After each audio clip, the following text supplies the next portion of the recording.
서울 외곽의 낡은 다세대 주택 2층. 김영호의 하루는 매일 똑같은 패턴으로 시작되었다. 새벽 5시 30분 알람이 울리기도 전에 그의 눈은 이미 떠져 있었다. 70년의 세월이 새겨진 주름진 손으로 그는 익숙하게 창문을 열었다.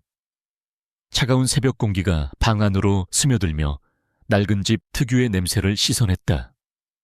그는 잠시 눈을 감고 그 공기를 깊게 들이마셨다. 5년 전 아내가 세상을 떠난 후로 이 집은 그의 유일한 안식처이자 동시에 가장 쓸쓸한 공간이 되었다. 세수를 마치고 부엌으로 향했다. 식탁 위에는 며칠 전 사다 놓은 식빵 봉투와 잼통이 놓여 있었다. 그는 낡은 커피포트에 물을 붓고 불을 켰다. 물이 끓는 동안 그는 습관처럼 텔레비전을 켰다. 조용히 흐르는 아침 뉴스는 이 집의 정적을 깨는 유일한 소리였다. 뉴스를 보며 빵 2조각을 토스트기에 넣고 잼을 발랐다. 검소하고 간결한 아침 식사였다. 아침 식사를 마친 후 그는 운동복으로 갈아입고 집을 나섰다. 새벽 공원은 이미 활기찬 모습이었다. 몇몇 어르신들이 모여 체조를 하거나 가볍게 산책을 하고 있었다. 김영호는 그들에게 가볍게 목례를 하고 익숙한 산책로를 걸었다. 30년 넘게 살아온 동네라 모든 골목과 길이 눈에 익었다. 길가에 피어난 이름 모를 들꽃이나 아침 햇살을 받아 반짝이는 나무집들이 그에게는 소소한 기쁨이었다. 그는 30분 동안 천천히 공원을 돌고 집으로 향했다. 돌아오는 길에 그는 늘 들르는 동네 슈퍼에 들렀다. 어르신, 오늘도 일찍 나오셨네요. 슈퍼 주인인 박 씨가 친근하게 인사를 건넸다. 그래, 박 사장. 덕분에 잘 지내고 있네. 김영호는 환하게 웃으며 대답했다. 그는 할인 코너를 꼼꼼히 살폈다. 우유 한 팩, 계란 한 판, 그리고 라면 몇 봉지. 그는 필요한 것만 정확히 골라 계산을 했다. 그의 검소함은 동네 사람들 사이에서 유명했다. 그는 마치 평생을 절약하며 살아온 보통의 노인처럼 보였다. 집으로 돌아온 그는 텔레비전을 켜고 소파에 앉았다. 낮에는 책을 읽거나 밀린 집안일을 했다. 오후에는 가끔 동네 친구들과 만나 장기나 바둑을 두기도 했다. 저녁이 되면 간단한 식사를 준비하고 일찍 잠자리에 들었다. 그의 일상은 반복적이고 고요했다. 그는 이 평온함 속에 숨어있는 외로움을 외면하기 위해 애썼다. 5년 전 아내가 세상을 떠난 후로 그에게 남은 유일한 가족은 아들 준서와 며느리 지은뿐이었다. 하지만 그들은 한 달에 한 번 안부 전화조차 제대로 하지 않았다. 그는 그들의 삶이 바쁘다고 스스로를 위로했다. 그날 오후 2시쯤 갑자기 현관문 벨이 울렸다. 김영호는 의아해하며 인터폰을 확인했다. 화면에 젊은 남녀의 얼굴이 보였다. 익숙하고도 낯선 얼굴, 바로 아들 준서와 며느리 지은이었다. 김영호는 깜짝 놀라면서도 반가운 마음에 문을 열어주었다. 평소 연락도 없던 아들 부부의 방문은 그에게 뜻밖의 선물과도 같았다. 아버지 안녕하세요. 준서가 어색한 웃음을 지으며 말했다. 왔구나. 무슨 일이야 갑자기. 김영호는 아들 부부를 거실로 안내했다. 며느리 지은도 공손하게 인사를 건넸다. 아버님 건강하게 지내고 계시죠? 그래, 잘 지내고 있지. 앉아라. 밥은 먹었니? 김영호는 반가운 마음에 부엌으로 가서 차를 준비했다. 그는 혹시 무슨 좋은 소식이라도 있나 하는 기대감을 품었다. 따뜻한 차를 마시며 세 사람은 잠시 어색한 침묵 속에 앉아 있었다. 김영호는 먼저 입을 열었다. 그런데 무슨 일로 왔니? 회사 일은 괜찮고. 준서는 차를 한 모금 마시더니 조심스럽게 대답했다. 네, 회사 일은 괜찮아요. 사실 아버지께 드릴 말씀이 있어서 왔어요. 김영호는 직감적으로 뭔가 중요한 일이 벌어지고 있다는 것을 느꼈다. 그는 궁금해하며 아들의 다음 말을 기다렸다. 준서와 지은은 서로 눈빛을 주고받았다. 마치 어떤 신호를 주고받는 것처럼 보였다. 잠시 후 준서가 깊은 숨을 쉬고 입을 열었다. 아버지, 저희가 이사를 가게 됐어요. 김영호의 얼굴이 밝아졌다. 이사 좋은 집 구했나 보네. 어디로? 내 회사 근처로 가려고 해요. 출퇴근이 너무 힘들어서요. 그리고 준서는 말을 머뭇거렸다. 지은이 남편의 팔을 살짝 건드렸다. 그리고 저희에게 아기가 생겼어요. 김영호의 눈이 반짝였다. 정말 그럼 내가 할아버지가 되는 거야. 그는 진심으로 기뻐하며 웃었다. 손자를 볼 수 있다는 생각에 그의 마음은 따뜻해졌다. 하지만 기쁨도 잠시 아들의 표정은 여전히 무거워 보였다. 좋은 소식인데 왜 그런 표정이야? 뭔가 걱정되는 일이 있나? 준서는 다시 깊은 숨을 내쉬고 말했다. 사실 그래서 더 큰 집이 필요해요. 지금 살고 있는 곳은 신혼집이라 너무 좁거든요. 아이가 생기면 더 넓은 곳으로 가야 하고요. 김영호는 고개를 끄덕였다. 그럼 좋은 집 알아보고 있어. 그게... 준서는 다시 망설였다. 그가 머뭇거리는 동안 며느리 지은이 나섰다. 아버님, 솔직히 말씀드리면 저희가 전세금이 좀 부족해요. 좋은 집을 구하려면 돈이 더 필요한데 저축만으로는 어려워서요. 김영호는 요즘 집값이 많이 올랐다는 사실을 알고 있었다. 그는 안타까운 표정으로 말했다. 나야 도와주고 싶지만 연금 받는 몸으로는 큰 돈이 없어서. 그때 준서가 갑자기 말을 잘랐다. 아버지, 이 집을 처분하시는 건 어떨까요? 김영호는 귀를 의심했다. 뭐라고? 이 집을 팔아서 저희 전세금을 도와주시면 안 될까요? 아버지도 혼자 계시기에는 집이 너무 크시잖아요. 김영호는 말문이 막혔다. 30년 넘게 살아온 집을 팔라는 말이었다. 아내와 함께 행복했던 추억이 가득한 집이었다. 잠깐만, 그럼 나는 어디서 살라는 거야? 지은이 대답했다. 작은 원룸이나 고시원으로 이사하시면 돼요. 요즘 노인 전용 원룸도 많이 나오고 있거든요. 관리비도 싸고 편하실 거예요. 김영호는 충격을 받았다. 아들이 자신을 원룸으로 내쫓으려 한다는 사실이 믿기지 않았다. 하지만 준서는 더 충격적인 말을 덧붙였다. 아버지는 평범한 회사원이셨으니까 가진 것도 별로 없으시잖아요. 연금 외에는 특별한 수입도 없으시고요. 김영호의 가슴이 무너져 내렸다. 아들이 자신을 가난한 노인으로 보고 있다는 사실이 충격적이었다.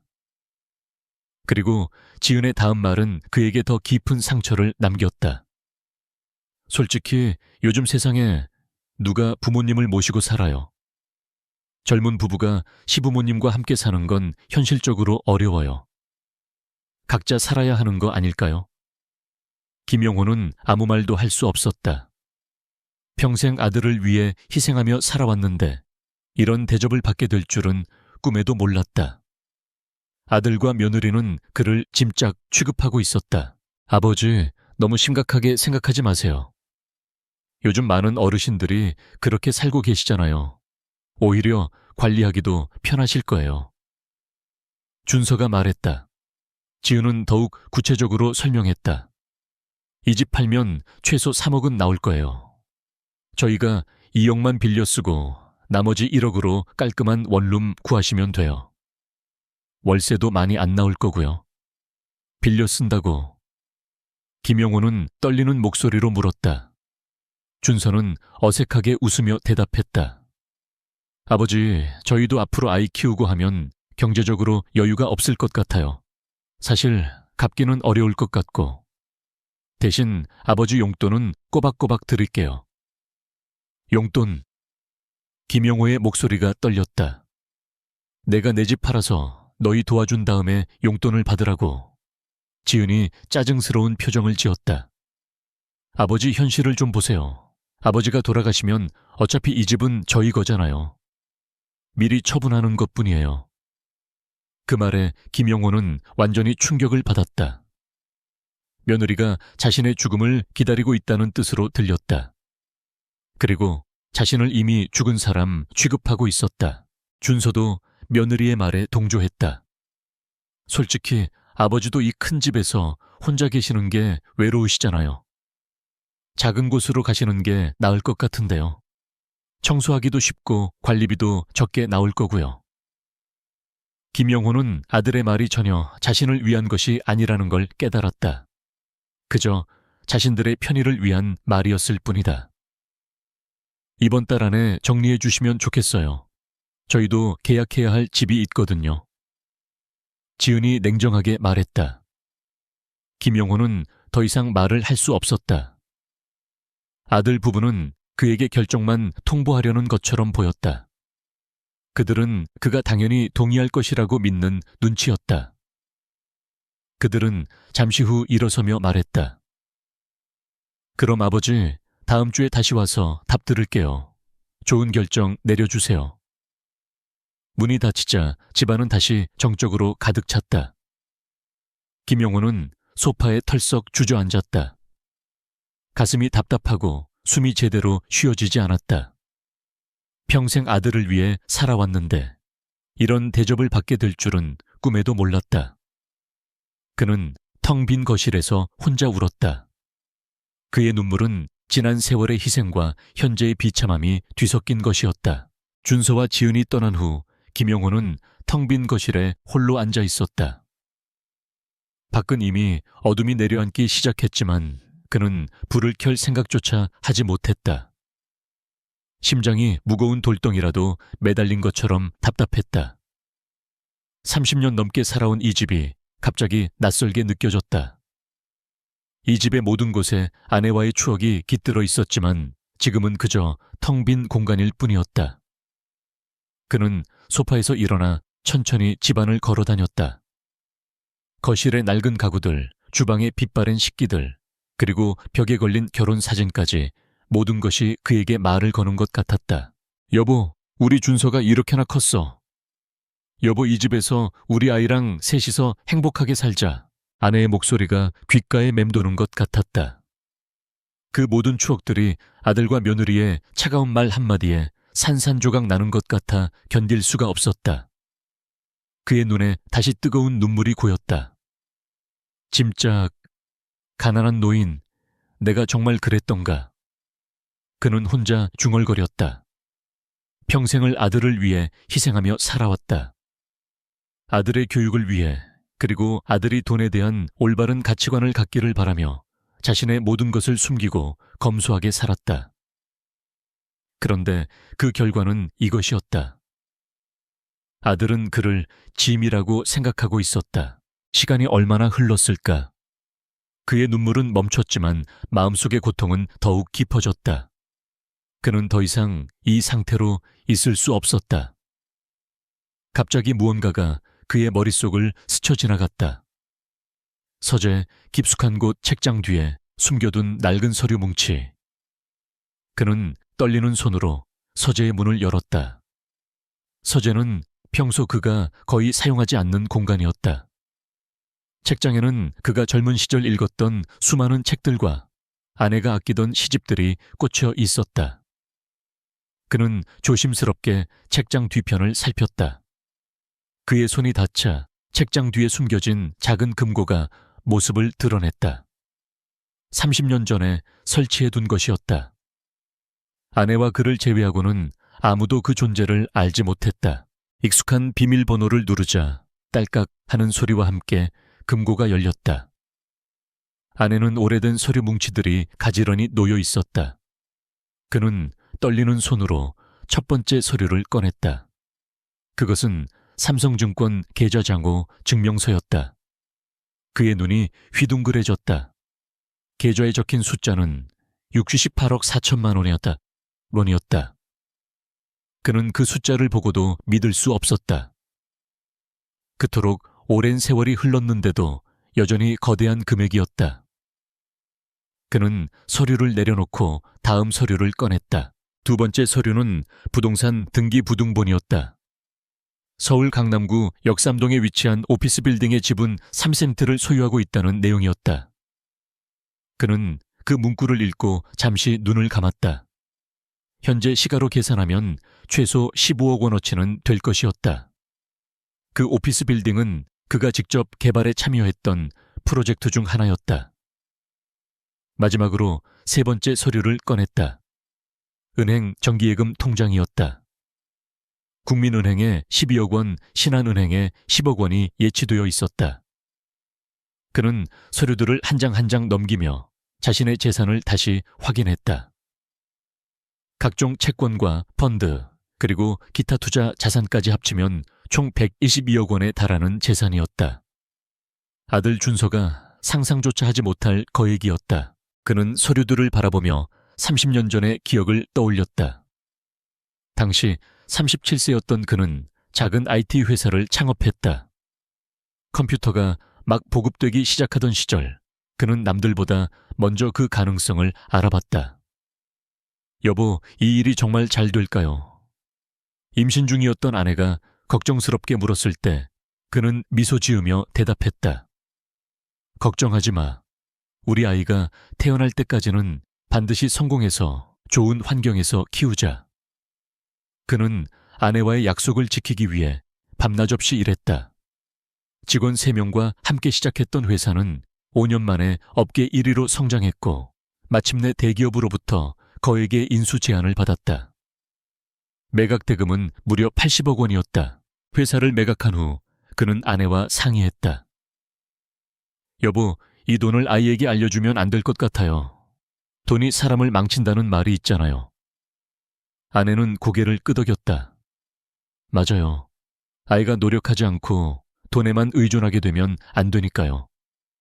우리가 검소하게 살면서 좋은 본보기를 보여주자고요. 그렇게 그들은 평범한 회사원인 척하며 살았다. 준서가 어릴 때부터 돈의 소중함을 알게 하고 싶었다. 스스로 노력해서 성공하는 사람이 되기를 바랐다. 대학에 진학할 때도 등록금 마련을 위해 아르바이트를 하겠다고 했을 때 그는 오히려 격려해 주었다. 그래, 젊을 때 고생하는 게 나중에 도움이 된다. 열심히 해라. 준서는 정말 열심히 살았다. 성적도 우수했고 졸업 후에는 좋은 회사에 취직했다. 아들이 결혼할 때도 마찬가지였다. 신혼집 마련 자금을 달라고 하지 않았고 자신들이 모은 돈으로 전셋집을 구했다. 김영호는 속으로 기뻐했다. 정말 독립적이고 자립심 강한 아들로 잘 키웠구나. 그는 그렇게 믿어 의심치 않았다. 그런데 오늘 아들이 보여준 모습은 전혀 달랐다. 자신을 가난한 노인으로 여기며 집을 팔아 돈을 달라고 했다. 심지어 원룸으로 가라고까지 했다. 그는 배신감을 느꼈다. 평생 좋은 교육을 위해 자신을 희생했는데 결국 이런 대접을 받게 된 것이었다. 더욱 충격적인 것은 아들이 자신의 능력을 전혀 모르고 있다는 사실이었다. 평범한 회사원이라고 했지만 그는 IT 업계에서 여전히 존경받는 인물이었다. 여러 회사의 고문으로 활동하고 있었고 강연 요청도 끊이지 않았다.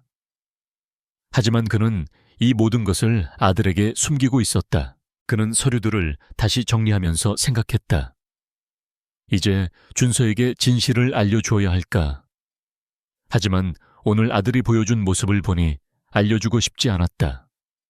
돈이 있다는 걸 알면 더욱 탐욕스럽게 변할까봐 두려웠다. 그리고 무엇보다 자신을 진심으로 사랑해서가 아니라 돈 때문에 잘해주는 아들의 모습을 보게 될까봐 두려웠다. 그는 낡은 유언장 초안을 꺼내 들었다. 몇 년 전에 작성해 둔 것으로 모든 재산을 아들에게 물려준다는 내용이었다. 그는 그 유언장을 보며 복잡한 심정이 들었다. 과연 이런 아들에게 이 모든 것을 물려줘도 될까? 그는 서류들을 다시 금고에 넣고 책장을 제자리에 돌려놓았다. 아직 결정을 내리기에는 시간이 필요했다. 하지만 한 가지는 확실했다. 더 이상 아들의 요구에 순순히 따르지 않겠다는 것이었다. 그는 거실로 나와 소파에 앉았다. 밖은 칠흑 같은 어둠으로 변해 있었다. 그의 마음도 어둠에 잠겨 있었다. 그러나 그 어둠 속에서 아주 작은 빛이 반짝이는 것 같았다. 그것은 바로 새로운 시작이라는 희망이었다. 그는 창밖을 바라보며 깊은 한숨을 내쉬었다. 이제 그는 더 이상 과거의 평범한 노인이 아니었다. 그는 이제 자신의 인생을 위한 새로운 길을 찾아야 했다. 새벽 5시, 김영호는 알람이 울리기도 전에 이미 눈을 떴다. 밤새 끓어오르는 분노와 배신감, 그리고 새로운 삶에 대한 막연한 기대감으로 잠을 이루지 못했다. 그의 머릿속은 복잡했다. 30년간 감추어왔던 비밀을 어떻게 풀어내야 할지, 그리고 아들의 무심한 태도에 어떻게 대처해야 할지 결론을 내릴 수 없었다. 아침 식사를 마친 후 그는 망설임 없이 전화를 들었다. 수화기 너머로 익숙한 목소리가 들려왔다. 아이, 김영호, 웬일이야 이 시간에. 수화기 너머의 인물은 그의 40년 지기 친구인 박서진이었다. 그는 김영호가 IT 회사를 창업했을 때부터 함께했던 유일한 동료이자 그의 모든 비밀을 알고 있는 사람이었다. 과거 그는 김영호의 조언을 받아 소규모 투자 회사를 설립해 큰 성공을 거두었다. 두 사람의 관계는 단순한 친구 그 이상이었다. 세어진아 나야. 할 말이 좀 있어서 오늘 시간 좀 내줄 수 있나? 무슨 일인데 목소리가 왜 그래? 김영호는 더 이상 참을 수 없다는 듯. 어젯밤 준서와 지은의 방문부터 그들의 충격적인 요구까지 모든 것을 털어놓았다. 그의 목소리는 분노와 슬픔으로 떨렸다. 수화기 너머로 박서진의 깊은 한숨이 들려왔다. 세상에, 준서가 그런 말을 했다고 믿을 수가 없군. 네가 평생을 어떻게 살아왔는데 그 자식이. 박서진은 분노를 감추지 못했다. 그는 김영호가 검소하게 살아온 이유를 누구보다 잘 알고 있었다. 아들에게 돈의 소중함을 가르치기 위함이었고 스스로의 힘으로 성공하는 삶을 살게 해주기 위함이었다. 하지만 그 모든 희생이 돌아온 것은 차가운 배신이었다. 내가 잘못 키운 건가? 돈의 소중함을 너무 강조해서 오히려 돈에만 집착하게 만든 건 아닌지. 김영호가 자책하듯 말했다. 야, 이 사람아, 정신 차려. 네가 뭘 잘못했어. 잘못은 그 배은망덕한 자식들이 한 거야. 너는 최선을 다했어. 문제는 그들의 탐욕이야. 네가 가진 것이 없다고 생각하니 마음대로 해도 된다고 여긴 거지. 그게 가장 큰 문제야. 박서진은 김영호의 어깨를 감싸 안듯 위로했다. 그리고 이내 그의 목소리가 단호해졌다. 철수야, 넌 이제 더 이상 그렇게 살면 안 돼. 평생을 남을 위해 희생하며 살았으니 이제는 너를 위해 살아야 해. 나를 위해 살라고. 어떻게? 김영호는 눈앞이 캄캄했다. 그는 늘 아들을 중심으로 살아왔기 때문에 자신의 삶을 어떻게 꾸려나가야 할지 알지 못했다. 준서가 원하는 대로 해줘. 이 집을 팔아. 박서진이 말했다. 뭐라고 그럼 나는. 하지만 너는 원룸으로 가지 않을 거야. 네가 가진 것에 걸맞은 곳으로 갈 거야. 그 아이가 너를 가난한 노인으로 여겼으니 네가 얼마나 대단한 사람인지 보여주란 말이야. 그것이 바로 가장 강력한 복수이자 동시에 너의 새로운 삶을 시작하는 방식이야. 박서진의 말은 김영호의 마음속 깊은 곳에 울림을 주었다. 그는 생각했다. 그래, 나는 더 이상 가난하고 나약한 노인이 아니야. 나는 한때 이 업계를 뒤흔들었던 전설적인 사업가였다. 내 생각은 어때? 강남에 있는 펜트하우스 어때? 내 재산으로는 충분히 살 수 있잖아. 현금으로 사면 되고. 펜트하우스라니 너무 과한 것 같은데. 뭐가 과해? 너는 그럴 자격이 충분한 사람이야. 평생 검소하게 살았으니 이제는 제대로 된 삶을 살아야 해. 이대로 주저앉아 있으면 그 아이들은 네가 정말로 아무것도 가진 것 없는 불쌍한 노인이라고 생각할 거야. 그렇게 되길 바라. 박서진의 논리적인 설득에 김영호의 마음은 흔들렸다. 그동안 억눌러왔던 분노와 자존심이 고개를 들었다. 그는 아들을 위해 숨겨왔던 모든 것을 이제는 세상에 드러내야 할 때가 왔음을 직감했다. 좋아, 내 말대로 하겠어. 이 집을 팔고 내가 원하는 곳으로 갈 거야. 하지만 준서에게는 말하지 않을 거야. 그 아이가 직접 깨닫게 해야 해. 그들의 탐욕이 어떤 결과를 초래하는지. 그래, 그거야. 준서가 진실을 알게 되면 후회하게 될 거야. 그때 너는 당당하게 그를 마주할 수 있어야 해. 이제 더 이상 그들의 눈치를 보며 살지 마. 네가 하고 싶은 대로 살아. 네가 평생 꿈꿔왔던 삶을 살아보라고. 박서진의 말은 그에게 큰 용기를 주었다. 그는 더 이상 주저하지 않았다. 그는 바로 아들에게 전화를 걸었다. 준서야, 지난번에 한 얘기 결정했다. 정말요? 어떻게 하시기로 했어요? 준서의 목소리는 기대감으로 가득 차 있었다. 내 말대로 하겠다. 집을 정리할게. 아, 정말 감사해요. 아버지, 저희가 정말 도움이 많이 될 거예요. 준서의 목소리에서는 진정한 감사함보다는 안도감과 기쁨이 느껴졌다. 그의 이기심이 다시 한번 김용호의 마음을 아프게 했다. 하지만 그는 냉정함을 잃지 않았다. 하지만 조건이 있다. 김용호의 목소리가 단호해졌다. 내가 어디로 이사를 가든 신경 쓰지 마라. 그리고 앞으로 내 삶에 간섭하지도 마라. 그게 무슨 뜻이에요? 준서는 당황했다. 말 그대로야. 너희는 너희대로 살고 나는 나대로 살겠다는 뜻이다. 더 이상 나를 짐이라고 생각하지 마라. 그리고 더 이상 변명하지 마. 너희 마음은 충분히 알았으니까. 김용호는 말을 마치고 전화를 끊었다. 손에 땀이 찼지만 그의 마음은 전과는 비교할 수 없을 정도로 평온해졌다. 더 이상 아들에게 휘둘리지 않고 자신의 삶을 스스로 결정할 수 있다는 사실이 그에게 큰 해방감을 안겨주었다. 그날 오후 그는 부동산 중개업소를 찾아갔다. 그의 초라한 외모를 보고 중개인은 그를 평범한 노인 취급했지만 그가 강남의 최고급 펜트하우스를 현금으로 구매하겠다는 의사를 밝히자 태도가 180도 바뀌었다. 중개인은 놀라움과 존경이 뒤섞인 눈빛으로 그를 바라보았다. 김용호는 이제 더 이상 남의 시선을 신경 쓰지 않았다. 그는 이제 자신의 삶의 주인이 되었다. 준서와 지은은 아버지의 단호한 태도에 당황했지만 이내 안도감과 기쁨에 젖었다. 그들은 아버지의 차가운 목소리 속에 담긴 깊은 상처를 알아차리지 못했다. 그들의 머릿속에는 오직 아버지의 집을 팔아 전세금을 마련할 수 있다는 생각뿐이었다. 그들은 아버지의 뜻대로 더 이상 간섭하지 않았고 자신들의 이사 준비에만 몰두했다. 아버지가 어디로 가든 그저 원룸이나 고시원으로 갈 것이라고 믿어 의심치 않았다. 그들의 시선에는 오직 자신들의 미래와 행복만이 가득했다. 김용호는 박서진의 추천을 받아 강남의 고급 부동산 중개업소를 방문했다.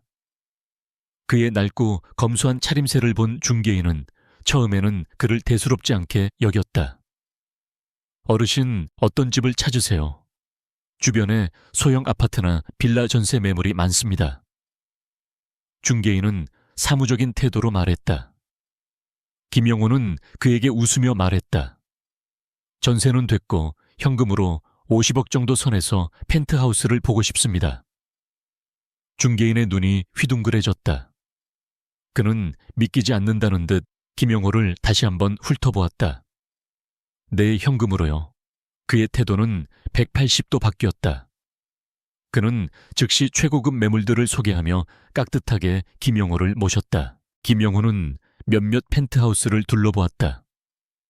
모든 곳이 환상적이었지만 그의 마음을 사로잡은 곳은 한강이 내려다 보이는 50층짜리 펜트하우스였다. 거실 전체가 통유리로 되어 있어 서울의 정형이 한눈에 들어왔다. 그가 이전에 살던 낡은 집과는 비교조차 할 수 없는 공간이었다. 이곳으로 하겠습니다. 바로 계약 진행해 주세요. 그의 단호한 결정에 중개인은 놀라움을 금치 못했다. 이후 며칠 동안 김용호는 자신의 낡은 집을 정리했다. 30년간의 세월이 담긴 물건들을 하나하나 보며 그는 만감이 교차했다. 아내와 함께 샀던 낡은 소파 준서가 어릴 적 갖고 놀던 장난감 결혼 사진이 담긴 앨범. 그는 소중한 추억이 깃든 물건들을 몇 개만 남기고 대부분을 기부하거나 버렸다. 그는 자신의 삶을 완전히 비워내고 있었다. 텅 빈 공간은 이제 그에게 새로운 시작을 위한 캔버스가 되었다. 이삿날 아침 준서가 김영호에게 전화를 걸어왔다. 아버지, 오늘 이사 가시는 거죠? 저희가 가서 도와드릴까요? 준서의 목소리에는 미안함보다는 형식적인 걱정이 묻어 있었다. 필요 없다. 나 혼자 할 수 있어. 너희는 너희 일이나 신경 써. 김영호는 차갑게 대답했다. 그런데 어디로 가시는 거예요? 주소 좀 알려주세요. 나중에 알게 될 거다. 지금은 말하고 싶지 않아. 김영호는 말을 마치고 전화를 끊었다. 그는 준서가 자신을 가난한 노인으로 여기고 있다는 것을 잘 알고 있었다. 그가 사는 곳을 알려주면 준서는 또다시 그를 함부로 대할 것이 분명했다. 검은색 고급 이사 차량이 낡은 집 앞에 도착했다. 전문 이사업체 직원들이 정중하게 인사하며 짐을 옮기기 시작했다. 주변 이웃들은 김영호의 이삿짐을 보며 수군거렸다.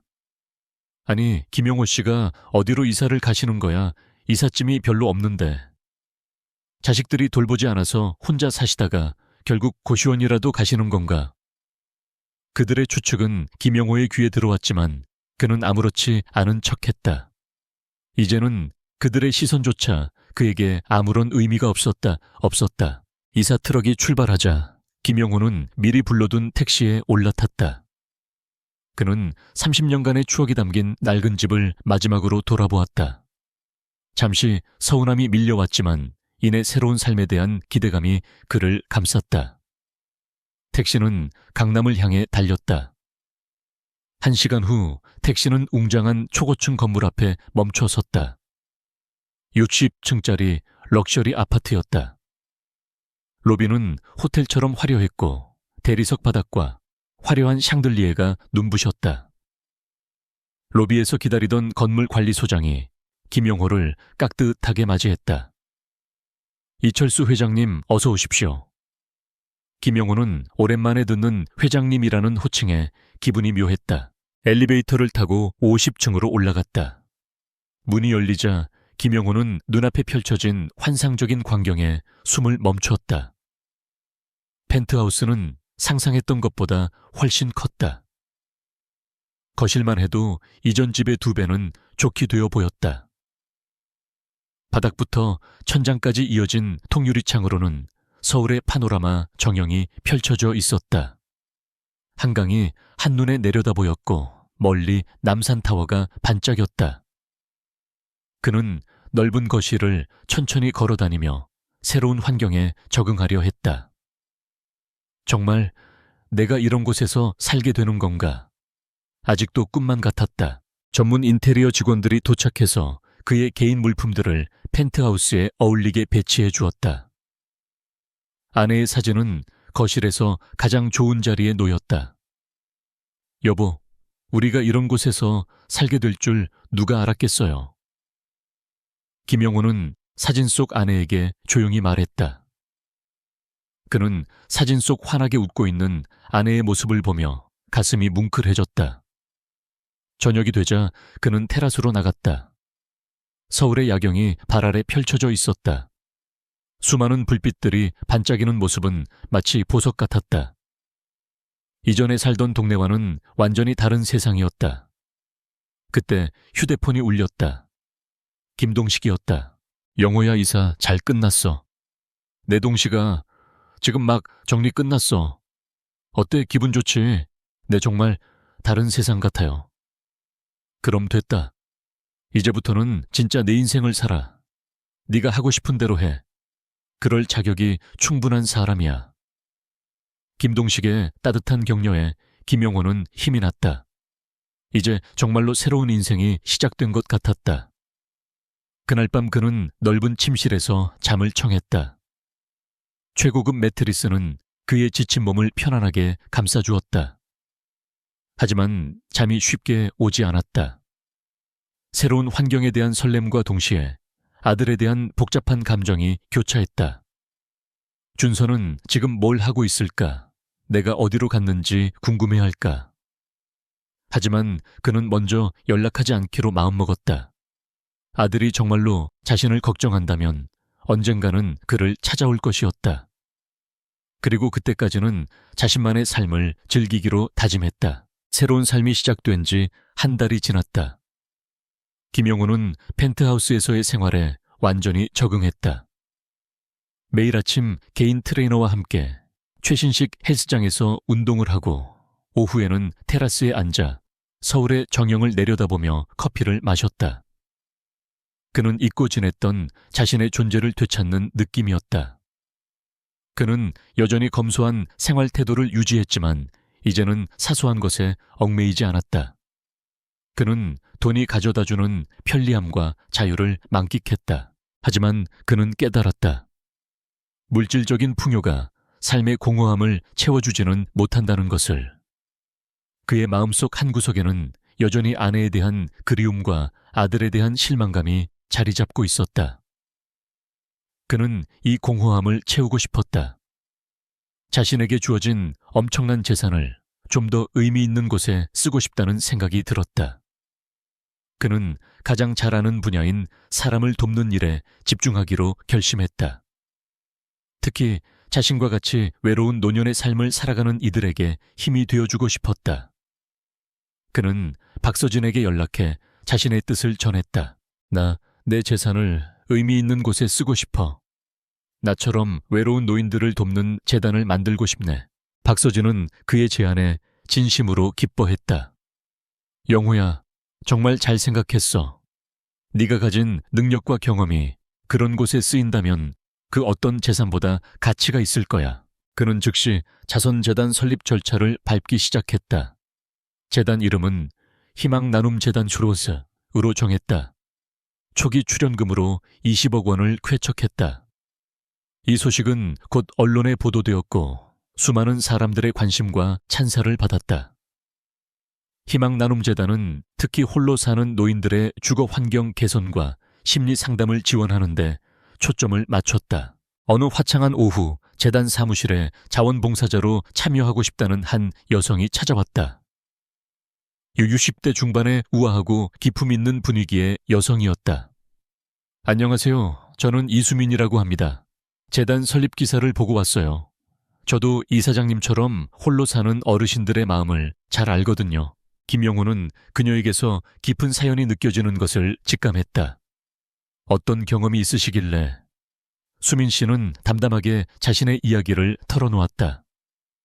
그녀 역시 사업에 성공했던 남편 덕분에 경제적으로는 풍요로웠지만 남편이 세상을 떠난 후 재산을 노린 딸에게 배신을 당했다고 했다. 딸은 어머니를 요양원으로 보내고 재산을 가로채려 했다. 저도 그때 깨달았죠. 돈이 사람의 마음을 얼마나 차갑게 만드는지. 그래서 저도 이사장님처럼 저를 필요로 하는 곳에 제 힘을 쓰고 싶었어요. 두 사람은 비슷한 상처를 공유하고 있다는 사실에 서로에게 깊은 동질감을 느꼈다. 그들은 단순히 재단의 이사장과 자원봉사자 관계를 넘어 서로의 아픔을 이해하고 위로해주는 존재가 되었다. 그들은 함께 노인 가정을 방문하고 봉사활동을 기획하며 많은 시간을 보냈다. 점심도 같이 먹고 퇴근 후에는 따뜻한 차를 마시며 대화를 나누었다. 수민 씨는 김영hu에게 많은 위로가 되었다. 그녀는 그의 성공을 알고 있었지만 돈이 아닌 그의 인간적인 면모를 존경했다. 회장님은 정말 대단한 분이세요. 그런 성공을 이루셨으면서도 겸손하고 타인을 먼저 생각하시니 저도 회장님을 보면서 많은 것을 배워요. 김영호는 수민 씨의 따뜻한 말 한마디에 마음속 깊이 숨겨두었던 외로움을 조금씩 내려놓을 수 있었다. 그는 수민 씨와 함께 있을 때 가장 편안하고 행복했다. 그녀의 존재는 그의 삶에 새로운 의미를 불어넣어 주었다. 그들은 단순한 동료를 넘어 서로에게 가장 소중한 사람이 되어갔다. 그들은 서로의 상처를 보듬어주고 잃어버렸던 삶의 의미를 함께 찾아나갔다. 미술관에 가서 그림을 감상하고 클래식 콘서트를 들으며 두 사람은 서로에게 깊이 빠져들었다. 그들의 사랑은 젊은이들의 불타는 사랑과는 달랐다. 그것은 삶의 무게를 견뎌낸 두 사람이 서로를 이해하고 존중하며 쌓아 올린 견고하고 따뜻한 사랑이었다. 3개월 후 김영호는 용기를 내어내어 수민 씨에게 자신의 마음을 고백했다. 수민 씨, 저와 함께 남은 인생을 함께 살아주시겠습니까? 우리 나이에 무슨 연애냐고 하실지 모르지만 저는 수민 씨와 함께 있을 때 가장 행복합니다. 수민 씨는 잠시 놀란 표정을 지었지만 이내 따뜻한 미소를 지으며 그의 손을 잡았다. 저도 같은 마음이에요, 회장님. 그 누구도 제 마음을 알아주지 못했는데 회장님만은 제 마음을 알아주셨어요. 감사해요. 두 사람은 서로에게 새로운 삶의 동반자가 되어주었다. 그들의 새로운 시작은 주변의 모든 사람들에게 축복을 받았다. 박서진도 진심으로 기뻐하며 축하해 주었다. 김영호는 오랜만에 진정한 행복을 느꼈다.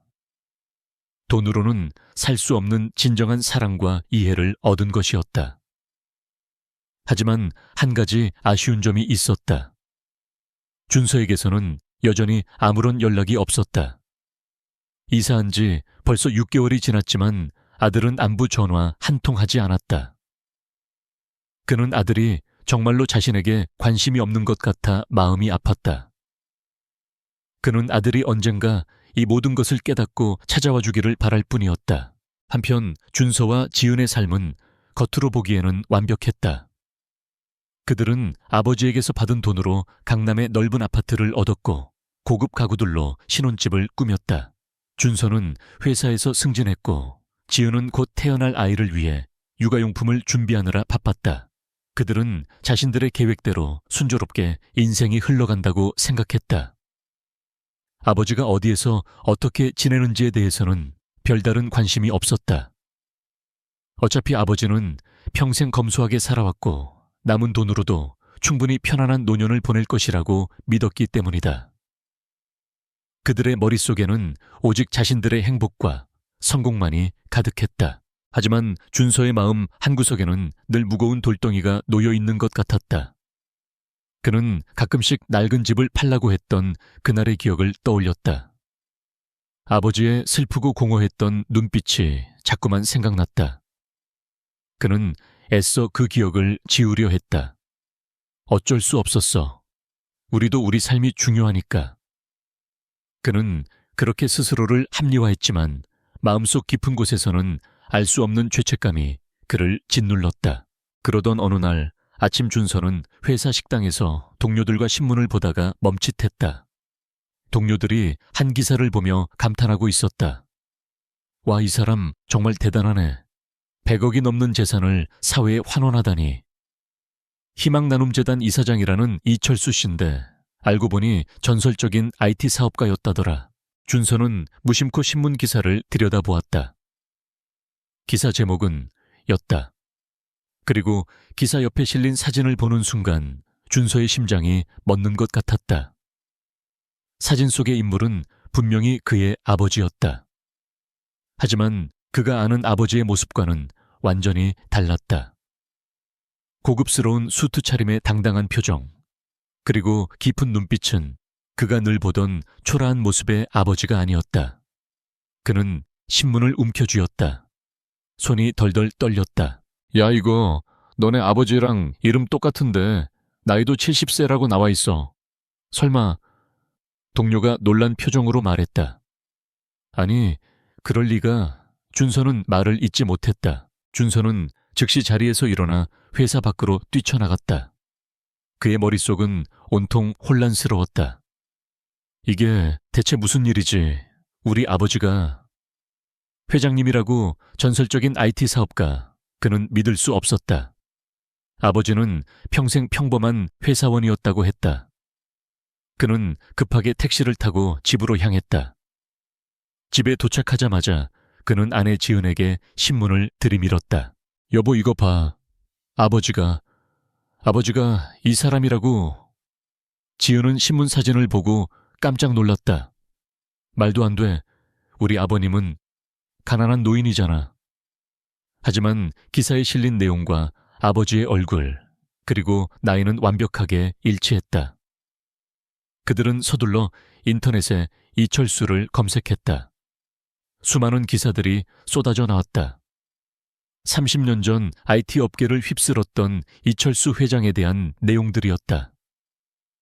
그가 젊은 시절 창업했던 회사, 성공적으로 회사를 매각한 일, 그리고 수십 년간 자신의 신분을 숨기고 검소하게 살아왔다는 내용까지 모두 담겨 있었다. 준서와 지우는 충격에 빠졌다. 그들의 세상이 통째로 흔들리는 것 같았다. 그들이 얕잡아보고 지임 취급했던 아버지가 사실은 거대한 부자였다는 사실이 믿기지 않았다. 그리고 그들은 자신들이 얼마나 큰 잘못을 저질렀는지 깨달았다. 아버지를 가난한 노인으로 여기며 30년간의 추억이 담긴 집에서 내쫓으려고 했던 그들의 행동이 얼마나 잔인했는지 비로소 깨달았다. 여보, 우리 정말 큰일 낸 것 같아. 아버지를 원룸으로 보내려고 했잖아. 지은의 얼굴이 새하얗게 질렸다. 어떻게 해 아버지가 우리를 용서해 주실까? 준서도 당황한 채 물었다. 그는 즉시 아버지에게 전화를 걸었다.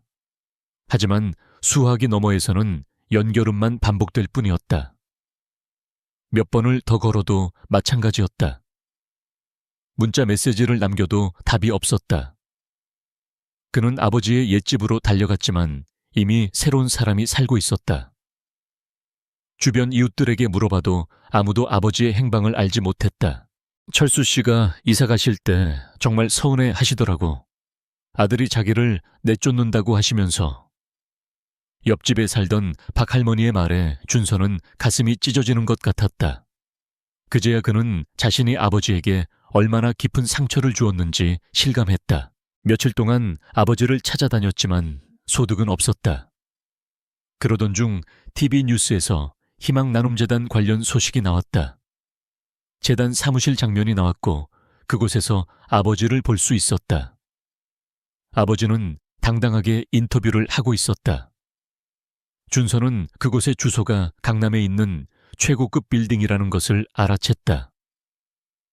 그는 지은과 함께 곧바로 그곳으로 향했다.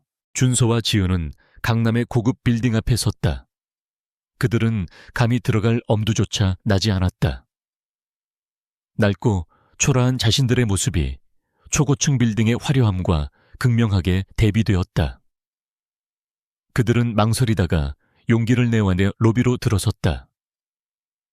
대리석 바닥과 화려한 샹들리에는 그들을 압도했다. 그들은 엘리베이터를 타고 20층에 있는 희망나눔재단 사무실로 향했다. 엘리베이터 문이 열리자 희망나눔재단이라는 금색 간판이 눈에 들어왔다. 준서는 떨리는 목소리로 접수 직원에게 말했다. 저 이철수 이사장님의 가족인데요. 잠깐 뵙고 싶어서 왔습니다. 직원은 의아한 표정으로 그들을 바라보다가 내선 전화를 걸어 확인했다.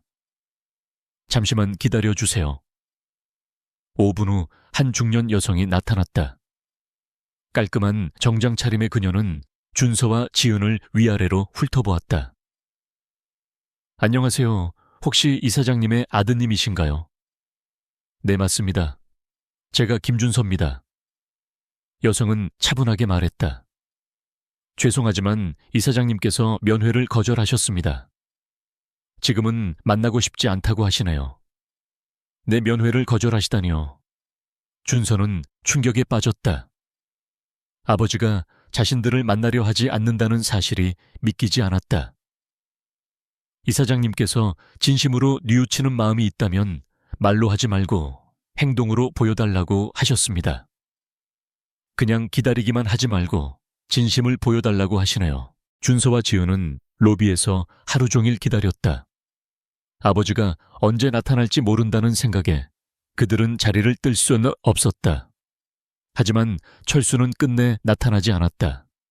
다음 날도 그 다음 날도 그들은 재단 앞에서 기다렸다. 일주일이 지나자 그들을 처음 맞이했던 여성이 다시 나타났다. 이사장님께서 이렇게 말씀하셨습니다. 아들 부부가 정말로 진심으로 뉘우친다면 재단에서 봉사활동을 시작하라고 말씀하셨습니다. 준서와 지은은 그 말을 듣고 희망을 품었다. 그들은 그제서야 깨달았다. 아버지는 그들의 용서를 바라는 것이 아니라 그들의 병화체, 변화를 바라고 있다는 것을. 준서는 회사를 휴직하고 재단에서 봉사활동을 시작했다. 처음에는 어색하고 서툴렀다. 그는 한 번도 해보지 않았던 일들을 했다. 홀로 사는 노인들의 집을 찾아가 청소를 돕고 말벗이 되어주었다. 지은도 임신 중이었지만 할 수 있는 범위 내에서 사무실 업무를 도왔다. 그들은 봉사활동을 통해 진정한 나눔의 의미를 깨달았다. 여보, 아버지께서 이런 일을 하셨구나. 준서는 봉사활동을 하면서 아버지가 왜 평생을 검소하게 사셨는지, 그리고 왜 재단을 설립했는지 조금이나마 이해할 수 있었다. 그는 아버지의 위대한 삶의 가치와 자신의 어리석음을 깨달으며 깊이 반성했다. 3개월 후 그들은 완전히 다른 사람이 되어 있었다. 그들의 눈빛은 더 이상 이기심으로 가득 차 있지 않았다. 그들의 얼굴에는 진정한 봉사의 기쁨이 서려 있었다. 어느 날 재단에서 주최하는 자선 행사에서 드디어 아버지가 모습을 드러냈다. 그는 예전처럼 검소한 모습이 아닌 당당하고 위풍당당한 모습이었다. 그의 옆에는 우아하고 기품 있는 여성이 함께 있었다. 준서는 아버지를 보자마자 눈물이 터져 나왔다. 아버지, 정말 죄송합니다. 준서는 무릎을 꿇고 눈물을 흘렸다. 김영호는 차가운 표정으로 아들을 바라보았다. 그의 눈빛은 여전히 상처로 가득 차 있었다. 일어나거라, 준서야. 네가 진심으로 뉘우치고 있다는 건 알겠다. 하지만 내 상처는 쉽게 아물지 않는단다. 김영호는 단호했지만 그의 목소리에는 미세한 떨림이 있었다.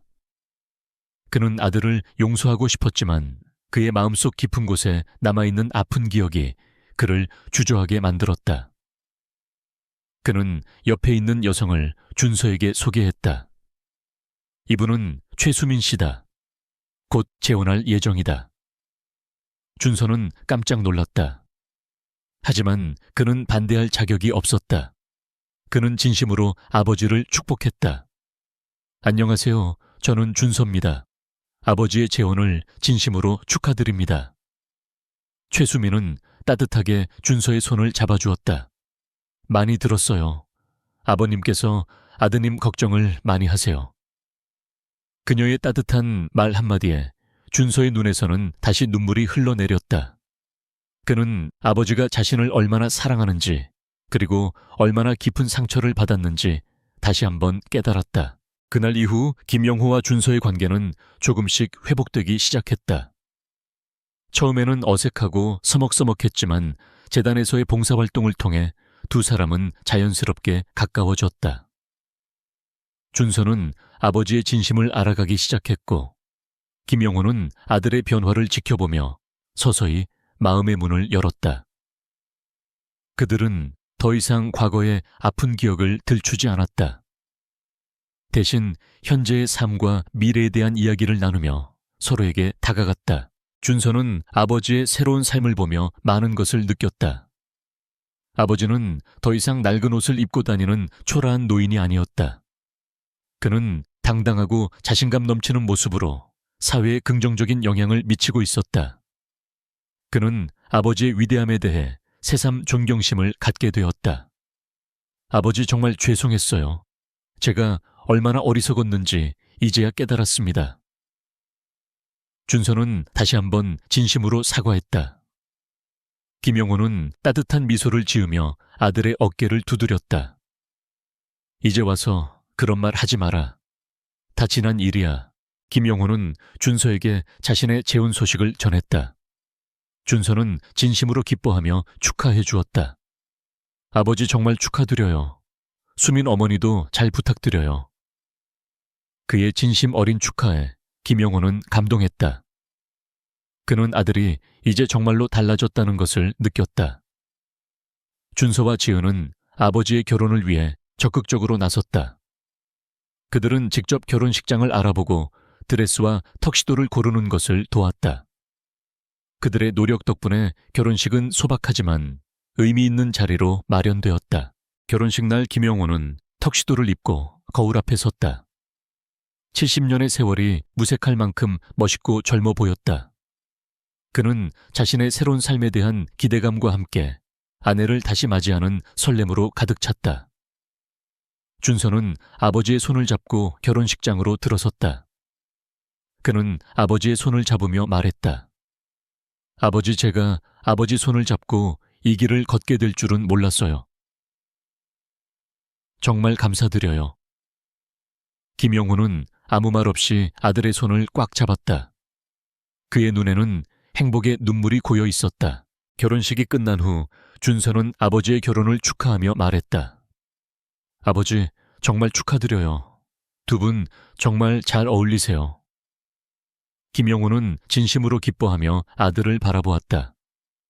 그는 아들의 축하를 받으며 그동안의 상처가 모두 치유되는 것 같았다. 그는 아들에게 말했다.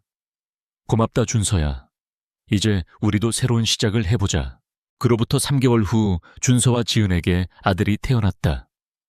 김영호는 손자를 보러 병원으로 달려갔다. 그는 품에 안긴 작은 생명체를 보며 눈물을 흘렸다. 할아버지가 된 기쁨이 이렇게 클 줄이야.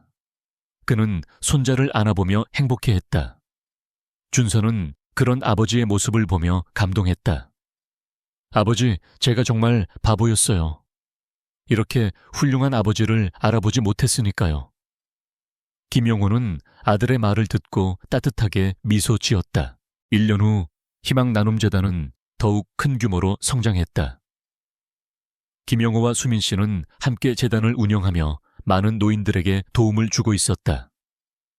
준서도 정기적으로 봉사활동에 참여하며 아버지의 뜻을 이어갔다. 어느 가을날 재단에서 주최하는 행사장에서 김영호는 손자 지훈이를 무릎에 앉히고 말했다. 지훈아, 할아버지가 하나 알려줄게. 사람은 언제든지 변할 수 있단다. 너희 아빠도 처음에는 할아버지를 몰라봤지만 지금은 정말 좋은 아들이 되었어. 준서는 옆에서 그 말을 들으며 고개를 숙였다. 아직도 부끄러운 마음이 들었다. 아버지, 저 정말 많이 변했죠. 그래, 정말 많이 변했어. 이제는 진짜 내 아들 같다. 김영호는 따뜻하게 말했다. 김영호는 주변을 둘러보았다. 사랑하는 아내, 화해한 아들, 그리고 귀여운 손자까지. 모든 것이 완벽했다.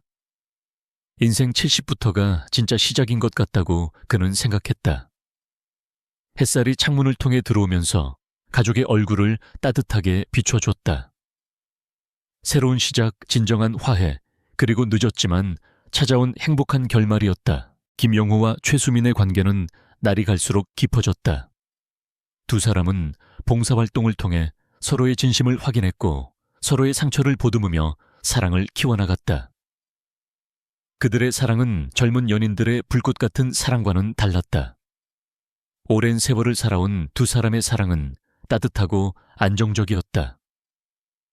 그들은 함께 손을 잡고 미술관을 거닐고 클래식 콘서트에 참석하며 세상의 아름다움을 함께 나누었다. 그들의 사랑은 삶의 마지막 페이지를 아름답게 장식하는 그림과 같았다. 어느 날 김영호는 수민 씨에게 진지하게 재혼을 제안했다. 수민 씨, 저와 함께 남은 인생을 함께 해주시겠습니까? 저는 수민 씨와 함께 있을 때 가장 행복합니다. 수민 씨는 눈물을 글썽이며 그의 손을 잡았다. 저도 같은 마음이에요, 회장님. 그 누구도 제 마음을 알아주지 못했는데 회장님만은 저를 이해해 주셨어요. 그렇게 그들은 서로에게 새로운 삶의 동반자가 되어 주기로 약속했다. 준서와 지은은 아버지의 재혼 소식을 듣고 진심으로 기뻐했다. 그들은 아버지의 행복을 진심으로 축복했다. 아버지, 정말 축하드려요. 수민 어머니도 저희에게는 어머니와 다름없어요. 준서는 아버지의 새로운 시작을 적극적으로 도왔다. 그는 결혼식 준비를 돕고 웨딩 사진 촬영에 동행하며 아버지의 행복을 진심으로 축하했다. 김영호는 아들의 진심 어린 태도에 감동했다. 그는 아들이 이제 정말로 달라졌다는 것을 느꼈다. 결혼식은 소박하지만 의미 있게 진행되었다.